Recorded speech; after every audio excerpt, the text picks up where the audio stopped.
चारित्यवर्तवाया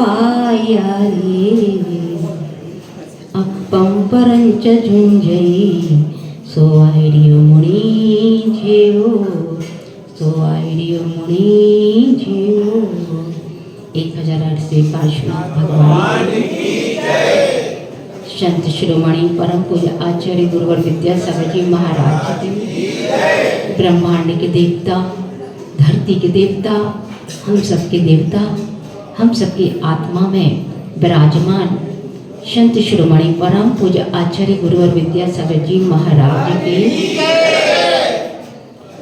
परम पूज्य निर्यापक ज्येष्ठ श्रेष्ठ पूज्य समर सागर महाराज जी, पूज्य योग सागर महाराज जी और सभी निर्यापक महाराज की नगर गौरव पूज्य प्रवचन सागर महाराज जी, पूज्य धवन सागर महाराज जी, पूज्य निर्मल सागर महाराज की, परम पूज्य अनंतमती माता जी की, परम पूज्य प्रभावनमती माता जी की,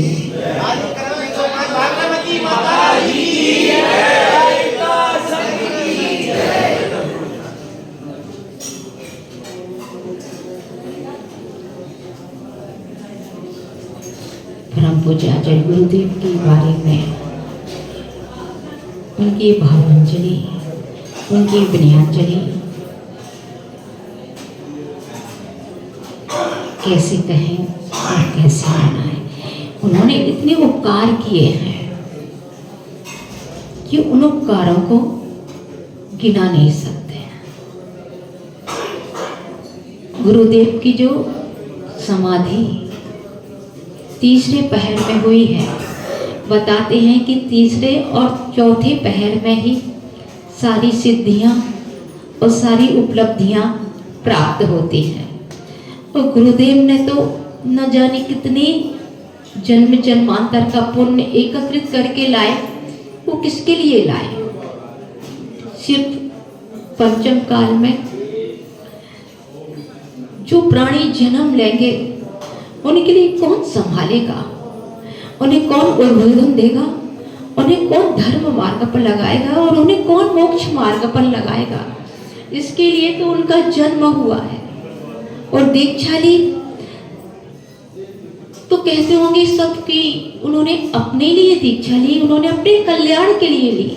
लेकिन बंधुओं, ये उनका विषय है कि उन्होंने अपने कल्याण के लिए, किंतु हम लोगों का तो यही कहना है कि गुरुदेव आपने हम सब लोगों के लिए दीक्षा ली। आपका जो त्याग, आपकी जो तपस्या, आपकी जो साधना है वो किसके लिए है? बोलो आप लोग, किसके लिए है? बोलो तो। अरे हम सभी के लिए। अगर वो इतनी साधना नहीं करते हम जुड़ पाते, उनकी इतनी तपस्या नहीं होती हम जुड़ पाते, अगर वो दीक्षा नहीं लेते तो क्या हम जुड़ पाते? उनकी त्याग, उनका त्याग, उनकी साधना और उनकी तपस्या हम सबके लिए पुण्य धाम बन गई। हम सब ने आकर के ऐसे पाप धो लिए कि गुरुदेव आपने जो मार्ग हम लोगों के लिए प्रशस्त किया है, चाहे वह मोक्ष मार्ग हो और चाहे वह गृहस्थ मार्ग हो, सबके लिए उन्होंने मार्ग प्रशस्त किया। उन्होंने कहा कि अगर तुम मोक्ष मार्ग पर नहीं चल पा रहे हो तो अपने घर को ही तपोवन बना करके जी लो, अणुव्रत से अपने आत्मा का श्रृंगार कर लो। और सबने आकर के उनके पास में कि गुरुदेव ना तो हम महाव्रत अंगीकार कर पा रहे हैं और ना हम महाव्रत ना अणुव्रत अंगीकार कर पा रहे हैं, आप मुझे कुछ छोटे छोटे नियम दे दो। तो उन्होंने कहा कि ठीक है, तो तुम मंदिर जी में आकर के पूजन कर लो, अभिषेक कर लो, प्रक्षाल कर लो और अपने पापों को धो लो। धर्म के नाम पर तुम कुछ तो कर लो, क्योंकि जो छोटा भी धर्म करता है तो वो बड़ा वट वृक्ष बन जाया करता है।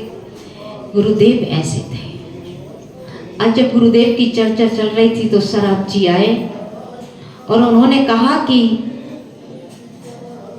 हमारे पापा की तबीयत बहुत खराब हो गई थी।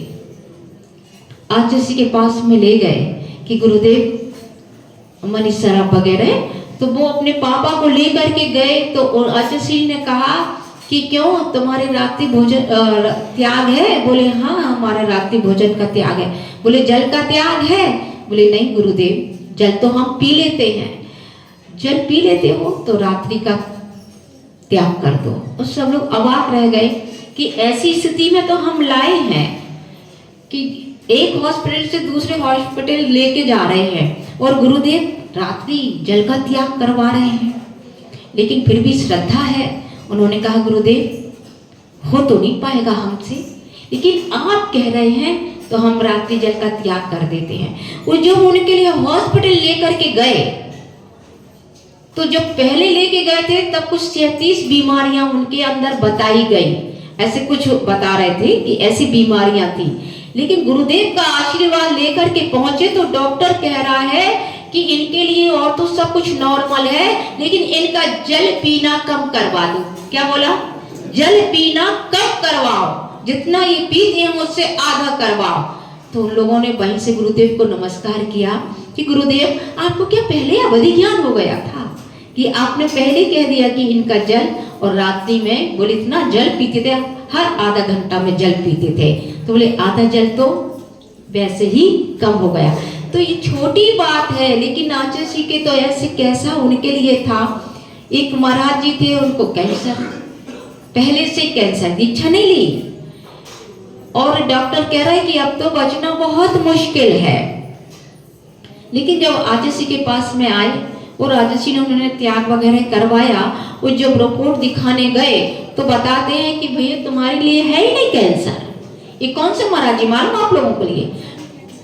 हाँ बोले, डॉक्टर बोला कि तुम्हारा कैंसर कैंसिल हो गया।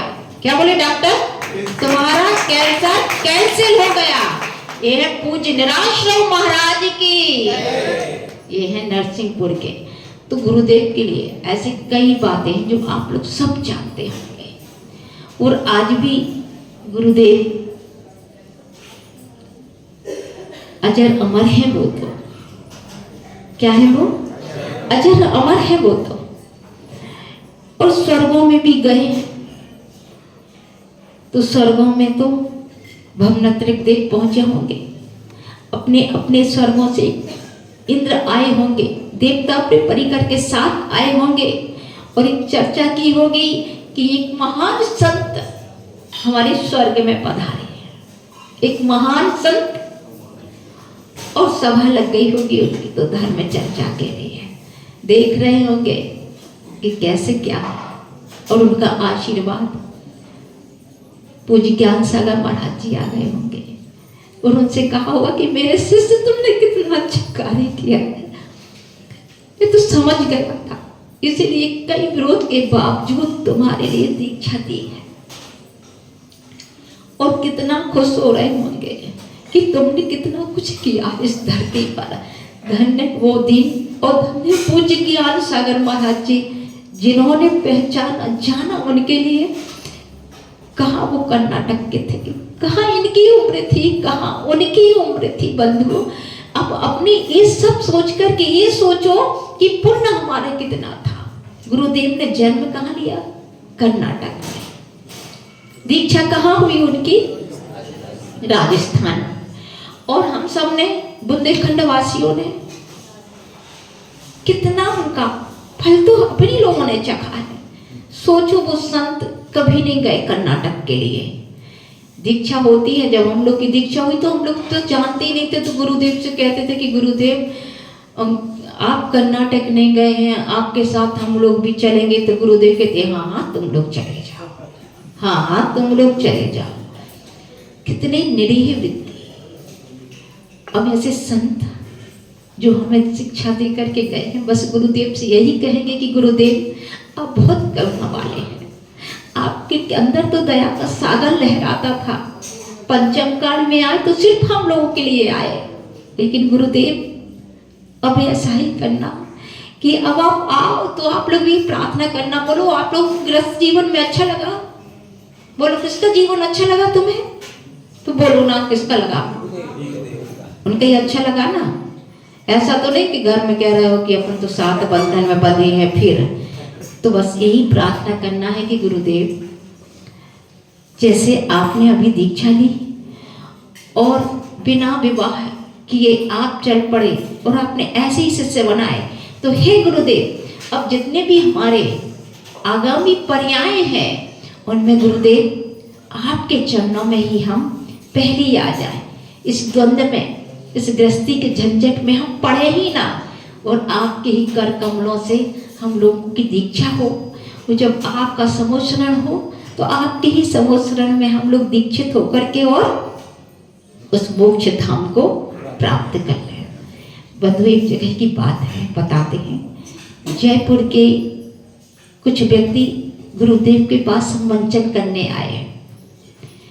तो उन्होंने जब एक मंचन किया, ये सागर की बात है, हमको स्मरण नहीं है, लेकिन जब उन्होंने मंचन किया तो मुक्ति वधू आती है और मुक्ति वधू बरमाला लिए है और शिव मुनियों के पास में जाती है और कहती है, ओहो, ये साधु कितने अल्पवयी हैं, इतनी अल्प उम्र में इनके त्याग, इनकी साधना कितनी कठिन है, मैं इनको भरूं।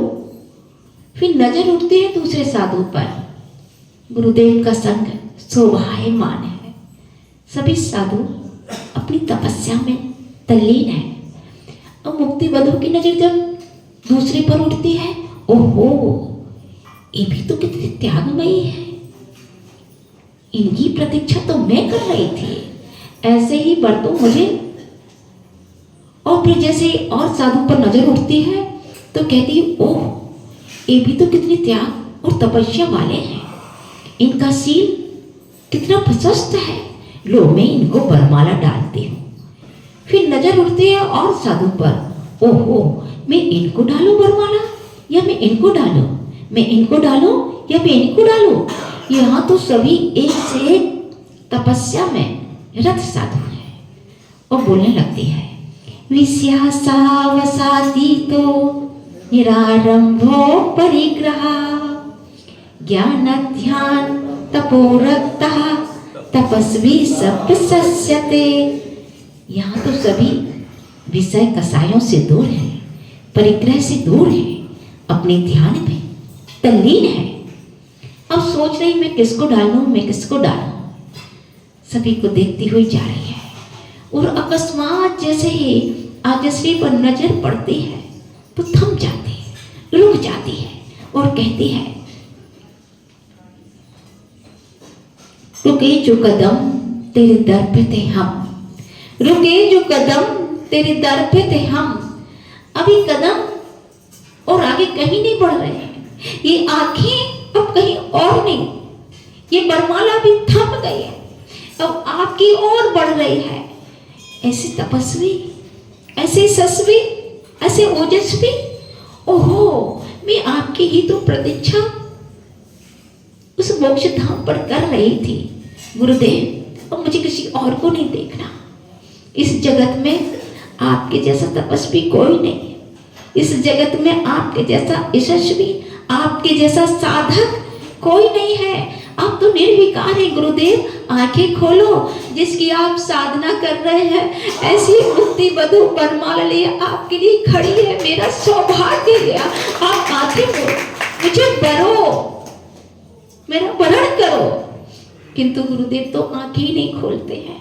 तो कहते हैं कि क्या आप मेरी प्रतीक्षा नहीं कर रहे थे, क्या आप मुझे पाने के लिए साधना नहीं कर रहे थे, क्या आप मेरे पाने के लिए आप इतना त्याग नहीं कर रहे थे, तो किसके लिए कर रहे थे।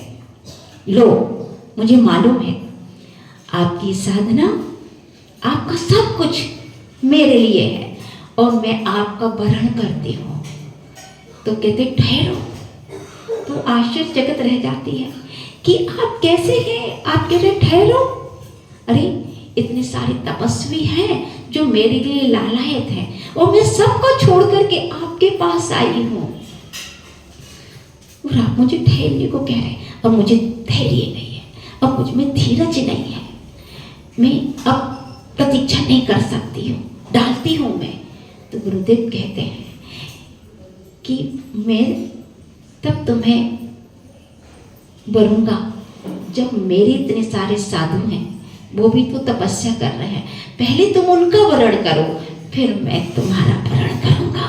धन्य है ऐसे साधु, धन्य है उनकी चर्या, धन्य है उनका अपने शिष्यों के प्रति कि मैं पहले इनके लिए मोक्ष धाम पहुंचा दूं, उसके बाद मैं। कितनी बड़ी त्याग है उनकी, कितनी बड़ी तपस्या है उनकी कि उन्होंने साधुओं को भी नहीं कि पहले मेरे साधुओं को बढ़ लो तो मैं कहाँ भटकेंगे, कहाँ दुखी होंगे, कहाँ संसार में इतने दुखों को उठा पाएंगे, इसलिए नहीं, पहले तुम इनका वरण कर लो। और मुक्ति वधु जाती है, वो कहती है कि मुझे आपको वरण करना है, मुझे आपकी आज्ञा में रहना है, इसलिए वो मैं आपके मेरे सारे शिष्यों का वरण करूंगे, फिर तो आप बढ़ेंगे ना। तो गुरुदेव कहते ओम शांति, एक वाक्य बोलते थे, कोई भी जाए तो ओम शांति। ऐसे है हमारे गुरुदेव, ऐसे है हमारे आचार्य महाराज, और उनके लिए हम यही से कहते हैं कि गुरुदेव आप जहाँ कहीं भी, बस आपके चरणों में ही हमारा मोक्ष है, आपके चरणों में ही हमारा सब कुछ है। ये चरण हम लोगों से कभी जुदा ना हो, जब तक हमें मुक्ति ना मिले गुरुदेव। हमारे इस हृदय में मंदिर अवश्य रहेगा, दुनिया के किसी भी कोने में जाए, किसी भी पर्याय में जाए, किंतु गुरु मंदिर हमारे हृदय में अवश्य स्थापित रहेगा। और आपसे यही प्रार्थना करते हैं, बस आप जहाँ जाए मुझ में भी इतनी शक्ति दे, मुझे इतना बोध दे कि हमें संसार में भटके ना, वो भटके भी तो बस आपके पास भटक भटक करके आ जाएं, तो हम लोगों का कल्याण वहाँ पर अवश्य है। बस गुरुदेव मरते दम हमारा कंठ इतना ही बोले, ओम ह्रीम आचार्य विद्यासागर नमः, ओम ह्रीम आचार्य विद्यासागर नमः। यदि कंठ से ये नाम निकल गया तो मेरी मुक्ति अवश्य है, और पर्याय भी ज़्यादा नहीं है। हम तुम सब यही, और पूरा विश्व, पूरा ये भारत, हम तो यही प्रार्थना करेंगे कि जैसे कह रहे हैं कि आप भारत रत्न बन जाए, आप विश्व रत्न बन जाए। क्या कोई बनाएगा? आप तो स्वयं में ही रत्न हैं, आप विश्व रत्न हैं, आप भारत रत्न हैं, और इतना ही क्या, आप तो तीनों लोगों के रत्न हैं। अरे आपसे आशीर्वाद लेकर के जो नरकों में भी गए हैं ना, तो वो भी मोक्ष का ताज पहन करके गए हैं। आपसे जिन्होंने अणुव्रत लिए हैं, जिसने छोटे छोटे व्रत लिए हैं, जिन्होंने महाव्रत भी लिए हैं, तो वो भी कहीं पर भी होंगे, लेकिन वो आपके आशीर्वाद से इस संसार से अवश्य तरेंगे। और जैसे आपने मुक्ति वधु को कहा कि पहले इन्हें वरो, गुरुदेव इससे ज्यादा और आपकी महिमा का बखान कोई क्या कर सकता है। बस इतना ही है गुरुदेव कि आप जहाँ कहीं भी हैं, आप अपने शिष्यों को और अपने भक्तों को सहन करने की ताकत दो, क्योंकि ये सब पत्थर रख करके बैठे हैं। दुनिया तो सबकी चल रही है, लेकिन गुरुदेव चलते हुए भी आपसे नजर नहीं हटती। हर क्रिया में आप याद आते हैं, हर चर्या में आपकी स्मरण। हम लोग कैसे हैं ये हम लोग जानते हैं। बस गुरुदेव आप जहाँ हो, हम लोग को भी शीघ्र बुलाओ, आपके चरणों में हम लोग अपना माथा रखना चाहते। और अगर सम्यक दर्शन की प्राप्ति नहीं है गुरुदेव, तो आपके चरणों में हम लोग सब सम्यक दृष्टि होकर के सम्यक ज्ञान, सम्यक चारित्र, इस रत्नात्रय की विभूति को लेकर के आपके साथ ही मोक्ष धाम को प्राप्त करेंगे। बस गुरुदेव हम सबकी आप प्रार्थना सुनना, आप साहस देना। अंचेमी पूजेमी बंदामी रमनसामी दुख खो कमक खो बोहिला सुएगम न माही मरना जड़गुण संपत्ति हो मच्छम। और धन है कि सबने ऐसी राख बटोरी है वहाँ पर कि कुछ नहीं मिला है, तो गुरुदेव के ही हमें पवित्र धूली मिल जाए, पवित्र रजकण उनके मिल जाएं, और धन्य है आप जैसे भक्त भी जो गुरुदेव को हमेशा स्मरण में लाते हैं, और जिन्होंने भी उनका नाम लिया है तो वाकई में उनके नाम से ही हम चिढ़ जाएंगे। जैसे भक्त अमर में पढ़ते हैं कि सूर्य तो बहुत दूर रहा और कमल विकसित हो जाते हैं, ऐसे ही गुरुदेव आप भी हमसे कितने भी दूर रहे लेकिन आपके हृदय, आपके जो एक कमल हैं ये आपके स्मरण से विकसित होंगे और आपके पास भी शीघ्र आएंगे। बस आपके लिए बहुत बहुत नमोस्तु, मन से वचनों सिखाए से बहुत बहुत नमोस्तु। संत शिरोमणि परम पूज्य आचार्य गुरु और विद्यासागर जी